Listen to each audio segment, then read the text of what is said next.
Hello guys, welcome to trade Minati.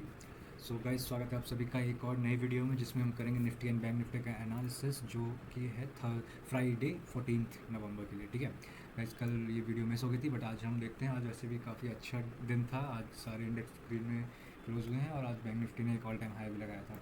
तो हम देखते हैं कि क्या रिएक्शन था मार्केट का। आज काफ़ी प्रॉफिट बुकिंग आई, क्योंकि ऑल टाइम हाई था, ऑब्वियसली प्रॉफिट बुकिंग आनी ही थी। ठीक है, तो हम एक बार चलो एनालाइज करते हैं निफ्टी एंड बैंक निफ्टी के लेवल्स। ठीक है, डेली से लेके इंट्राडे लेवल्स तक। तो गाइज, ये है निफ्टी का इंट्राडे का चार्ट। ठीक है, सॉरी, वीकली का चार्ट। तो वीकली के चार्ट में देखो, मैंने बताया कि यहाँ पे अभी हमारा एक सबसे हाई, ये ऑल टाइम हाई था यहाँ पे। ठीक है, तो ये हमारा अभी रेजिस्टेंस है। देखो प्राइस यहाँ पे इस जोन से रिएक्ट कर रहा है। मतलब अभी काफ़ी, मतलब सारी कैंडल्स बेरिश में क्लोज हुई हैं। ये सारी वीकली कैंडल्स हैं, बट ये वीक देखो अभी हम यहाँ से एक सपोर्ट मिलता दिख रहा है। देखो यहाँ पे एक, अब यार वो चीज़ जो, अगर आपने मेरी पुरानी वीडियोस देखी तो आपको पता होगा कि मैं कैसे एनालाइज करता हूँ, मतलब है ना, जोन्स और ट्रेंड्स को कैसे आइडेंटिफाई करते हैं ना, higher highs, higher lows and lower highs. तो देखो यहाँ पे एक स्विंग आया था, स्विंग आया को ब्रेक किया, यहाँ पे रिट्रेस किया 50%। अब देखो यहाँ से वापस से प्राइस यहाँ से, अब यहाँ से वापस से रैली कर रहा है। ठीक है, मतलब अप ट्रेंड में कन्वर्ट हो रहा है। अब यहाँ से, अब इसके जो नेक्स्ट टारगेट्स होंगे ना, ये जो यहाँ पे इतने रिलेटिव इक्वल हाइज हैं, तो अभी इसको टारगेट करेगा। ये वीकली, अभी इस वीक भी हो सकता है, नेक्स्ट वीक भी हो सकता है, ये कोई गारंटी नहीं होती। बट हाँ, अब आप ये जैसे कि मैंने बताया, अगर आपको ट्रेंड आइडेंटिफाई करना आता है, तो यहाँ पे ऑब्वियसली हमारा जो स्विंग आया था वो ब्रेक हुआ, रिट्रेस हुआ, फिर यहाँ से ब्रेक ऑफ स्ट्रक्चर, मतलब ट्रेंड कंटिन्यूएशन, फिर ट्रेंड कंटिन्यूएशन, इसको टारगेट किया। अब देखो प्राइस यहाँ पे चैनल के मिड पॉइंट से यहाँ से थोड़ा सा रेजिस्टेंस लेके अब इसको रिट्रेस कर रहा है। इस हाई को ब्रेक करने के बाद, रिट्रेस करने के बाद देखो वापस से अब ट्रेंड में है, मतलब वापस से पुल बैक हो रहा है, मतलब वापस से एक अपनी ओरिजिनल डायरेक्शन में जा रहा है। ये सिर्फ एक रिट्रेसमेंट थी, रिवर्सल नहीं था। ठीक है, ये वीकली है। अब हम डेली में देखते हैं। डेली में अगर आप देखो, ये देखो, मतलब सेम स्टोरी ना, प्राइस हमेशा फ्रैक्टल होता है। जो आप हाई टाइम फ्रेम में देखोगे, आपको लोअर टाइम फ्रेम में दिखेगा। तो यहाँ पे देखो, यहाँ पे मैंने बताया था कि जैसे यहाँ पे पहली बार चेंज हुआ, यहाँ पे एक डायरेक्शन ट्रेंड चेंज हुआ, यहाँ पे एक रिट्रेसमेंट, देन इसके बाद इस स्विंग हाई को प्राइस ने देख के फिर रिट्रेसमेंट हुई। अब रिट्रेसमेंट करके देखो प्राइस यहाँ पे, ये है डेली की कैंडल्स। ठीक है, तो कल यहाँ पे काफ़ी गैप अप ओपनिंग हुई, काफ़ी अच्छी गैप अप ओपनिंग हुई। आज भी प्राइस जो प्रीवियस डे के लो को ब्रेक नहीं कर पाया, प्रीवियस डे को हाई को टारगेट करके ये आज जो आप देख रहे हो डाउन क्लोज हुई है। डाउन क्लोज इसलिए क्योंकि आज बैंक निफ्टी ने ऑल टाइम हाई लगाया था, तो उसमें प्रॉफिट बुकिंग हुई, इसलिए आज ये जो निफ्टी का लास्ट में था ना, इसलिए ये डाउन क्लोज हुई आज की कैंडल। वरना तो नेक्स्ट टारगेट निफ्टी का यही है, बहुत ऑब्वियस टारगेट है, क्योंकि देखो कितनी जो हाइज दिख रहे हैं, कितने रिलेटिव इक्वल हाइज हैं। तो ये नेक्स्ट टारगेट है निफ्टी का। ऑल टाइम हाई से थोड़ा भी दूर है निफ्टी, ये इसका ऑल टाइम हाई, बट ये जो ये वाले हाइज है, ये इनको ज़रूर टारगेट करेगी निफ्टी। ठीक है, अब ऐसा भी हो सकता है कि मतलब अब कि ये जो गैप अप हुआ है, मे बी प्राइस इसको फिल करे, क्योंकि मैंने बताया कि जब भी इतने बड़े गैप अप के गैप डाउन्स होते हैं तो प्राइस हमेशा उनको फिल करता है। जैसे देखो यहाँ पे हुआ था तो इसने फिल किया, ये हुआ था तो यहाँ पे देखो प्राइस ने फिल किया। अब हो सकता है कि मार्केट में अगर बहुत अच्छा मोमेंटम रहा, हाँ, और कल यूएस गवर्नमेंट का जो शटडाउन था वो वापस से बिग, मतलब ख़त्म हो गया है। अब गवर्नमेंट वापस से शुरू हो गई, उनका जो शटडाउन था वो ख़त्म है। तो ये मार्केट के लिए एक अच्छा सेंटीमेंट है ना। तो अगर यूएस मार्केट अच्छा रैली करते हैं तो हमारे इंडियन मार्केट भी रैली करेगा। तो हो सकता है कि इस स्विंग हाई को ब्रेक करने के बाद हम फिर इस गैप को फिल करने वापस आए। ठीक है, तो ये डेली का हो गया। डेली के बाद इसको हम 1 आवर पे देख लेते हैं। 1 आवर पे देखो, ये इंट्राडे लेवल्स हैं, ये मैंने अपनी वीडियोज़ में पहले मार्क किए थे। अगर आपने फॉलो किया हो तो आपको बहुत अच्छे से पता होगा। देखो हम यहाँ से एनालाइज करते आ रहे हैं। ठीक है, मैंने बताया था कि इस स्विंग हाई को ब्रेक करने के बाद यहाँ इस ये वाला जो हमारा स्विंग आया था, ये पहला टारगेट था। यहाँ पे अगर आप इसको अभी आप 15 मिनट पे देखते हैं तो यहाँ पे एक स्विंग आया था, उसको ब्रेक करने के बाद रिट्रेसमेंट हुई थी, फिर नेक्स्ट टारगेट से थे। अब देखो यहाँ पास के बाद इस स्विंग हाई को ब्रेक किया, फिर एक रिट्रेसमेंट हुई, नेक्स्ट टारगेट हमारा ये था। अब ये क्योंकि गैप अप ओपनिंग हो गई, तो ये प्राइस ऑलरेडी इस स्विंग हाई के यहाँ के जो टारगेट थे, मतलब जो भी लिक्विडिटी थी वो ऑलरेडी ले चुका था। ठीक है, तो प्राइस देखो यहाँ से रैली करता हुआ इसको नेक्स्ट टारगेट की तरफ, नेक्स्ट टारगेट क्या था इसका, ये था देखो। तो ये इसकी कल की ट्रेडिंग है 9:15 से लेकर 3:15 तक। ठीक है, कल यहाँ पे मार्केट ने एक रेंज में तो नहीं, बट ठीक है, अच्छा मोमेंटम था कल भी, बट लास्ट में कंसोलिडेट किया। फिर देखो आज जो मैंने, अगर आप इंट्राडे करते हो ट्रेडिंग, ठीक है, तो जो मैंने डाइवर्जेंस सिखाया था, देखो यहाँ पे निफ्टी ने एक हायर लो बनाया, मतलब इस लो को ब्रेक नहीं कर पाया। वहीं बैंक निफ्टी ने इस लो को ब्रेक किया, उसने प्रीवियस डे लो को निकाला और फिर उसने एक नेक्स्ट ऑल टाइम हाई लगाया, मतलब जो नेक्स्ट स्विंग हाई था उसको ब्रेक किया। तो अभी देखो यहाँ पे एक ये जो स्विंग हाई था ये वाला, ठीक है, ये जो कल का था, आज प्राइस ने उसको ब्रेक किया। अभी वो रिट्रेस कर रहा है। रिट्रेस करने के बाद मैंने क्या बताया, वो 50% या उससे कम, अगर यहाँ पास आप कहीं यहाँ से यहाँ तक अगर मेजर करो, ये आपका 100% है, ये आपका 50% है, अभी उससे भी कम में है, मतलब ऑलमोस्ट 60% में है। अगर आपको यहाँ पे लोअर टाइम फ्रेम में, मतलब 5 मिनट में ट्रेंड चेंज होता दिख रहा है, तो अब आपके नेक्स्ट टारगेट क्या होगा, ये होगा। ठीक है, ऐसे समझना। मैंने बताया ना, जैसे देखो ये ठीक है, देखो तो जैसे ही एक की स्विंग हाई ब्रेक होता है, प्राइस उसके बाद रिट्रेस करता है। रिट्रेस करने के बाद ये जो यहाँ पे इसने स्विंग हाई बना, इसको टारगेट करेगा ना, इसी को हम अप ट्रेंड कहते हैं। यही सेम होता है डाउन ट्रेंड इसी तरह। ठीक है, तो ऐसे इसको समझना। ठीक है। तो यहाँ पे आप इसको देखते रहना, मतलब कुछ डाइवर्जेंस आपको नज़र आए जो मैंने बताया कि कंफर्मेशन के लिए आप यूज़ कर सकते हो। अदरवाइज़ यहाँ से हो सकता है कि अभी हम इस नेक्स्ट हाई को ब्रेक करें, क्योंकि जैसे कि मैंने बताया, क्योंकि मार्केट हमारा सेंटीमेंट से चलता है, इमोशन से। अब अगर यूएस गवर्नमेंट का शटडाउन खत्म हो गया तो वो मार्केट के लिए अच्छा सेंटीमेंट है, तो वो नैस्डैक S&P सारे रैली करेंगे तो हमारा इंडियन मार्केट रैली करेगा। तो हो सकता है प्राइस इन हाइज को ब्रेक करने के बाद हाई फिल करने में, मे बी पॉसिबिलिटी है। ठीक है, तो ये 1 आवर हो गया, इसको हम 15 मिनट पर देख लेते हैं।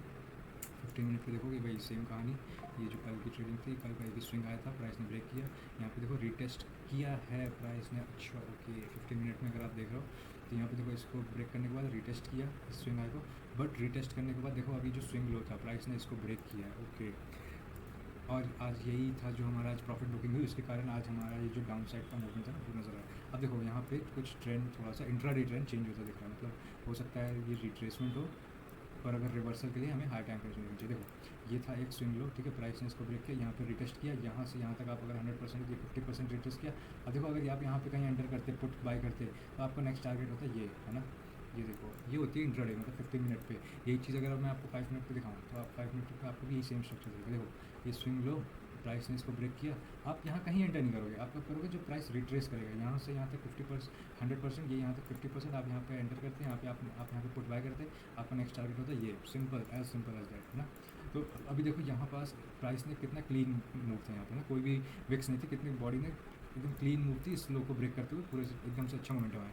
बट यहाँ पे देखो अगर मैंने बताया अगर ट्रेंड कंटिन्यूएशन है तो ऐसे बनेगा, देखो है ना, ऐसे ऐसे ऐसे ऐसे ऐसे, ठीक है। देखो ये एक लो बना है, फिर एक हाई, फिर एक लो, अभी देखो यहाँ पे एक लो बना है, ठीक है ये, बट क्या प्राइस ने अभी इसको एकदम क्लीन अच्छी तरीके से ब्रेक किया। अभी देखो यहाँ पे ब्रेक नहीं, सिर्फ विक्स दिख रही है, जिसको यहाँ पे प्राइस ने एक कैंडल ने इस लो को ब्रेक कर दिया था और फिर अच्छे मोमेंटम के साथ ब्रेक किया था। बट यहाँ पे अभी हमें कॉशियस होना पड़ेगा, अगर अभी हमें देखना पड़ेगा कि क्या प्राइस इसको ब्रेक करता है, स्विंग लो को, और ब्रेक करता है तो जब वो रिट्रेस करेगा आप तब एंटर करोगे, और फिर उस टारगेट किसको करोगे, क्योंकि प्राइस देखो अभी यहाँ पे है ना, यहाँ पे, तो यहाँ से एक इसको करेगा, फिर रिट्रेस करेगा और फिर ये ऐसे जाएगा, तो आप इसको टारगेट करोगे, आप इस वाले स्विंग, अरे आप इस वाले स्विंग लो को टारगेट करोगे, ठीक है, आप यहाँ एंटर करोगे, आपके टारगेट ये होंगे, ठीक है। तो ये ऑब्जर्व देखना पड़ेगा कि अगर यहाँ पे अच्छा मोमेंटम के साथ प्राइस इसको ब्रेक करता है तो फिर ये इसका नेक्स्ट टारगेट होगा ये वाली लिक्विडिटी, ठीक है। ये हो सकता है कि इस बार में एक बार में बना दे, या हो सकता है कि यहाँ से रिट्रेस करने के बाद आप इसको टारगेट करोगे और आपका नेक्स्ट टारगेट होगा ये वाला, ठीक है। तो ये हो गया 5 मिनट का चार्ट, ठीक है। यही होते हैं इंट्राडे लेवल्स, अगर आप इंट्राडे ट्रेडर हो तो आपके लिए बहुत अच्छा है। अगर आपने मान लो यहाँ पे आप कहीं पे एंटर नहीं कर पाए होते, अगर आप ना, अगर आप 1 मिनट पे करते हो तो बहुत अच्छा, 1 मिनट से मिनट पे, बट अगर आप नहीं कर पाते तो आपके लिए 5 मिनट वाला है। आप देखो यहाँ पे कितना क्लीन मूव था यार आज, इस लो को ब्रेक करने के बाद प्राइस यहाँ तक आया, रिट्रेस किया, आप यहाँ एंटर करते, ये आपका नेक्स्ट टारगेट होता। बहुत ईजी है यार, इतना लोग इसको डिफिकल्ट बनाते हैं बट इतना है नहीं, ठीक है। चलो बैंक निफ्टी देख लेते हैं, डेली चार्ट, वीकली भी देख लेते हैं, क्योंकि देखो यार बैंक निफ्टी जो है एकदम तहलका ऑमलेट बना दिया भाई। ये देखो है ना, ऑल टाइम हाई ये जो था आज इसको इसने ब्रेक किया, तभी ये जो लास्ट में, तो ये तो वीकली वाला, ठीक है, डेली पे देखते हैं इसको। जो लास्ट में आज प्रॉफिट बुकिंग आई है ना इसकी, ये देखो ये इसका हाई था, आज इसने ऑल टाइम हाई लगाया, फिर ये जितनी भी रिट्रेसमेंट हुई है ये सिर्फ प्रॉफिट बुकिंग का है, और इसी कारण निफ्टी भी आज हमारा डाउन क्लोज हुआ, वरना तो आज ये दोनों बहुत अच्छे मोमेंटम में थे, अच्छा मार्केट सेंटीमेंट था। और अभी देखो, हाँ गाइस, ये भी आप कॉशियस रहना कि अभी जैसे बिहार इलेक्शन है ना, अगर उसमें एनडीए पार्टी जो एनडीए की अलायंस है अगर वो हारती है तो ये मार्केट के लिए बिल्कुल भी अच्छा सेंटीमेंट नहीं होता है ना। तो इसमें क्या होता है कि अगर अच्छा सेंटीमेंट नहीं है, अगर एनडीए की गवर्नमेंट हारती है तो आप निफ्टी में करेक्शन देख सकते हो, ठीक है, काफ़ी हद तक करेक्शन होगी, क्योंकि ये मार्केट के लिए अच्छा सेंटीमेंट नहीं है।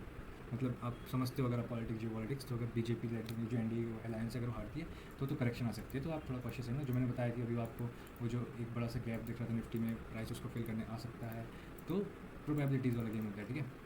आपको ऑब्जर्व करना पड़ता है हर टाइम फ्रेम पे कि कैसे मूव कर रहा है मार्केट, कि किसी लो को, किसी हाई को अगर वो अच्छी तरह से एकदम क्लीन उसको ब्रेक कर रहा है तो आप ट्रेंड का कंफर्मेशन दे सकते हो। बट अगर विक्स है तो विक्स से हमें कोई कंफर्मेशन नहीं मिलती। तो ये देखो ये डेली का है, डेली का देखो ये अच्छा ओके, ये जो देखो मैं बता रहा था ना कि कल ये जो स्विंग, सॉरी ये गैप अप हुआ था, देखो आज बैंक निफ्टी ने आज उसको फिल कर दिया। बैंक निफ्टी शायद आज ओपन ही यहाँ पे हुआ था, देखो ये इसकी ओपन क्लोज और फिर गैप डाउन हुआ यहाँ पे, फिर यहाँ से देखो ये जो इसका गैप था ये उसने फिल किया है आज पूरा बैंक निफ्टी ने, ठीक है। देखो इसको अब डेली पे तो आपके देखो अब नेक्स्ट टारगेट आपके यही हुआ ऑल टाइम हाई, बट अब कहाँ से आप एंटर कर सकते हो वो आपको लोअर टाइम फ्रेम्स में देखना पड़ेगा, ठीक है। तो ये देखो ये 1 आवर का, ठीक है। 1 आवर में देखो हम यहाँ से एनालाइज करते हुए आ रहे हैं। मैंने आपको डेली के इंट्राडे टारगेट्स बताए 1 आवर के, ठीक है। देखो हम यहाँ पे थे, हमने इसको टारगेट किया, यहाँ तक गया, एक नया स्विंग हाई बनाया, फिर यहाँ पे रिट्रेसमेंट हुई 50%, फिर इसको ब्रेक किया, इसको भी ब्रेक कर दिया क्योंकि एक बार में यहाँ पे गैप अप ओपनिंग हुई थी। अब देखो इसको ब्रेक करने के बाद यहाँ से यहाँ तक फिर लगा हो गया 50% में। कह रहा हूँ आपको अगर डाउट हो तो आप बता देना। देखो ऐसे होता है 50%, ये देखो है ना, ये 50%। तो ज़रूरी नहीं है कि आप यहाँ से, वैसे तो बॉडी टू बॉडी मेजर करना चाहिए, पर ठीक है, ठीक है। तो यहाँ से देखो अगर इस वाले से मेजर करोगे तो ये 50% आएगा, ठीक है। तो देखो यहाँ से गया प्राइस, यहाँ पे आया वापस, इस हाई को ब्रेक करने के बाद रिट्रेसमेंट किया, रिट्रेसमेंट करने के बाद यहाँ पे आप एंटर करते लो टाइम फ्रेम से 5 मिनट में आपको यही सेम चीज़ अगर ट्रेंड चेंज होता दिख रहा होता कि एक लो ब्रेक होने के बाद रिट्रेसमेंट हुई तो आप एंटर। देखो मैं वही बता था कि देखो बैंक निफ्टी ने प्रीवियस डे के लो को ब्रेक किया, ठीक है। देखो ऐसे ऐसे देखो डेली कैंडल्स को देखो, डेली कैंडल पे, ठीक है। प्रीवियस डे लो को ब्रेक किया, बट निफ्टी ने देखो प्रीवियस डे के लो को ब्रेक नहीं किया। अरे भाई इससे अच्छा डाइवर्जेंस तो आप कुछ हो ही नहीं सकता। सबसे इंपॉर्टेंट लेवल्स होते हैं प्रीवियस डे लो, प्रीवियस डे हाई और 1 आवर के स्विंग हाइज एंड स्विंग लोज। अगर प्राइस बैंक निफ्टी में प्रीवियस डे लो को क्लीन कर आ रहा है, मतलब वहाँ से उसने डाइवर्जेंस दिखाया, निफ्टी नहीं दिखाया, तो ये एक बुलिश डाइवर्जेंस है। मतलब आज का जो हमारा मोमेंटम होगा वो अपसाइड की तरफ होगा, ठीक है। बैंक निफ्टी में देखो यही हुआ है आज। वही मैं कह रहा था कि जो बैंक निफ्टी में है आज, देखो जो ओपनिंग हुई है, ये देखो यहाँ पे ये वाली 915। अच्छा ये तो कल ही, ओके ये जो, अच्छा सॉरी प्रीवियस डे लो, हाँ ये है ना, ठीक है।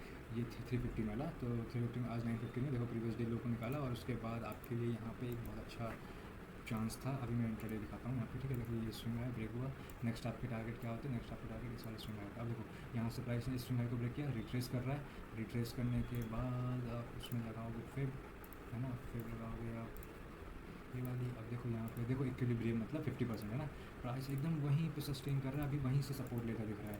अगर यहाँ पे अब आपको लो टाइम फ्रेम्स में 5 मिनट में ट्रेंड चेंज होता दिखा, ये जो चीज़ मैंने समझाई, ये हायर हाई हायर हो जाए, तो आपके नेक्स्ट टारगेट होंगे ये वाले, ठीक है।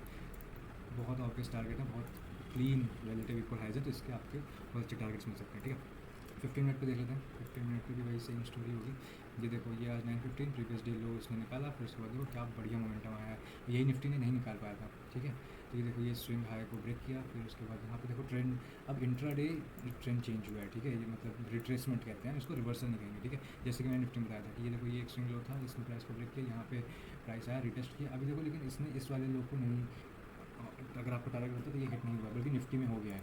तो ये भी यहाँ पे भी एक डाइवर्जेंस बन रहा है कि जो बैंक निफ्टी है उसने हायर लो बनाया है, निफ्टी ने लोअर लो बनाया है। तो अब हमें कल कॉशियस रहना पड़ेगा कि वैसे भी फ्राइडे है, तो फ्राइडे मतलब ऐसा होता है कि हर दिन उतनी वॉलेटिलिटी और इतना इतना वॉल्यूम नहीं होता है मार्केट में, तो हमें कॉशियस रहना पड़ेगा कि फ्राइडे को मतलब बहुत ही, और जैसे आज सेंसेक्स की शायद एक्सपायरी थी, तो आज जितने भी कॉन्ट्रैक्ट्स थे उसके क्लोज हो गए होंगे, एक्सपायर कल से नए एक्सपायरी के कॉन्ट्रैक्ट्स में ट्रेड होगा, तो फ्राइडे को थोड़ा कॉशियस रहना चाहिए, उतने अच्छे मूवमेंट्स नहीं आते हैं, ठीक है। तो ये है यहाँ पे मैंने बताया कि देखो यहाँ पे अभी निफ्टी में इस विक के नीचे एक सिर्फ विक्स थी, मतलब उसने उसके लोज को निकाला, बट बैंक निफ्टी ने विक नहीं निकाला, तो ये डाइवर्जेंस दिख रहा है। बट यहाँ पे अभी बहुत चॉप है मार्केट, सिर्फ विक्स से विक्स दिख रही है, अच्छा कोई मोमेंटम तो दिख नहीं रहा है, बट ठीक है हम ऑब्जर्व करेंगे। अगर यहाँ पे अच्छा हमें ट्रेंड चेंज होता दिखता है तो हमारे जो नेक्स्ट टारगेट है वो ये वाले स्विंग हाइज, ठीक है। ये चलो ठीक है, अब हम जल्दी से कुछ ऑप्शंस का ओपन इंटरेस्ट का डेटा देख लेते हैं, शायद अगर अभी तक अपडेट हुआ है अगर तो। एनालाइज ओपन इंटरेस्ट, हाँ ओपन इंटरेस्ट का तो होता है, ठीक है। 13 नवंबर, अभी कौन सी एक्सपायरी का, 25 नवंबर की एक्सपायरी का, रिलायंस का नहीं है, निफ्टी का दिखा, ठीक है। ये देखो निफ्टी का है ना, अभी देखो यहाँ पे सबसे ज़्यादा 26,000, मतलब 26,000 पे बहुत ज़्यादा ओ आया है, ठीक है। मतलब कॉल बहुत ज़्यादा सेल कर रखा है, मतलब अभी मार्केट उसको लेके बहुत कॉशियस है कि 26,000 निफ्टी के ब्रेक होने के अभी थोड़ा सा टाइम है, मतलब है चांसेस हैं। देखो यहाँ पे बहुत ज़्यादा कॉल राइटिंग हो रखी है, रेड में मतलब कि कॉल राइटिंग, तो 26,000 मतलब ये जो इवन नंबर्स होते हैं, मतलब जैसे जो राउंड फिगर्स होते हैं 26,000, 25,000, 26,000 है ना, 500, तो इस पर बहुत ज़्यादा वो होता है, मतलब ट्रेडिंग होती है, बाइंग एंड सेलिंग। तो अभी देखो 26,000 का हुआ है, थोड़ा है ज़्यादा, बट ये जो 25,850 का हुआ है देख लो, 25,900 का, इस पर देखो पुट बाइंग ज़्यादा है, मतलब सपोर्ट भी है, ठीक है। तो हमें कॉशियस रहना पड़ेगा 26,000 को ब्रेक होने के लिए। अगर 26,000 ब्रेक होता है तो ये एक बहुत अच्छा फिगर है, और मतलब निफ्टी के लिए बहुत ही अच्छा सेंटीमेंट होगा मार्केट के लिए, ठीक है। देख लेते हैं FII डेटा। FII डेटा अभी शायद अपडेट नहीं हुआ होगा मुझे लग रहा है, ठीक है। 12 नवंबर का, ठीक है। देखो कल भी मतलब बहुत ज़्यादा पुट सेलिंग हुई थी, है ना, पुट सेल हो रहा है, मतलब मार्केट बहुत बुलिश थी। देखो अगर आपने कल का डेटा देखा होता कि यार 12 नवंबर को जो एफ आई आईज है उन्होंने बहुत ज़्यादा पुट सेल की, मतलब बुलिश था, तो आज के दिन हम प्रिडिक्ट कर सकते थे कि हाँ मार्केट हमारा बहुत बुलिश होने वाला है। तो ये डेटा इसलिए काम आता है कि एफ आई आईज, क्योंकि आप डी आई का मत देखो, डोमेस्टिक इंस्टीट्यूशंस का, आप प्रो क्लाइंट किसी का मत देखो, आप सिर्फ एफ आई आईज का देखो, क्योंकि वो स्मार्ट मनी होता है, उनको पता होता है एग्जैक्ट कब मार्केट में कहाँ इन्वेस्ट करना, तो कहाँ बाइंग सेलिंग, और उनको वो हमेशा मार्केट को 80% टाइम सही प्रिडिक्ट करते हैं। ठीक है, तो कल बहुत ज़्यादा पुट सेलिंग हुई थी, मतलब वो उन्होंने कल पुट सेल किया, अब उन्होंने कल सेल किया तो आज जो मोमेंटम आएगा, जो मूवमेंट आएगा मार्केट में, उसके अकॉर्डिंग वो लोग अपनी प्रॉफिट बुकिंग करेंगे। तो आज देखो इसलिए बहुत ज़्यादा हम बुलिश थे, आज मार्केट अच्छा मोमेंटम था, आज रैली किया, तो उन्होंने उनको काफ़ी प्रॉफिट हुआ होगा। तो इस डेटा से हमें ये हेल्प मिलती है कि हम मार्केट को लेके क्या एफ आई एस का क्या वो है, मतलब क्या इरादा है, वो क्या सोच रहे हैं मार्केट को लेकर, है ना। देखो उन्होंने इंडेक्स फ्यूचर्स भी बहुत कम सेल किए, देखो यहाँ 3000 किए थे, कल 2000 ही किए, मतलब वो क्या हेज करके रखते हैं। अगर वो ऑप्शंस में बाय कर रहे हैं ना, तो वो फ्यूचर्स में सेल कर देंगे, तो वो उनका क्या हमेशा फंड हेज होता है ना, इसलिए हम उन्हें हेज फंड्स भी कहते हैं। अब देखो ओ आई है जो मतलब ओपन इंटरेस्ट, तो अभी पुट का तो बहुत ज़्यादा है, कॉल का बहुत कम दिख रहा है ना। पुट में मतलब जैसे मैंने बताया कि पुट काफ़ी सेल कर रहे हैं एफ आई एस, तो मार्केट को लेकर काफ़ी बुलिश है। अभी देखो यहाँ पे जो टोटल है ओवरऑल, तो ओवरऑल अभी शॉर्ट नहीं है, -1.62, और ठीक है ये आपके लिए ओवरऑल सेंटीमेंट। बट आप डेली का देखा करो कि डेली का ऑप्शंस का क्या डेटा है और फ्यूचर्स का क्या डेटा है, ठीक है। ये ओवरऑल है, ओवरऑल आप मतलब नहीं देखो तभी चलेगा, बट आपको डेली का पता होना चाहिए, ठीक है। तो होपफुली गाइस ये वीडियो आपके लिए हेल्पफुल रहा, हम मिलते हैं अपनी नेक्स्ट वीडियो में।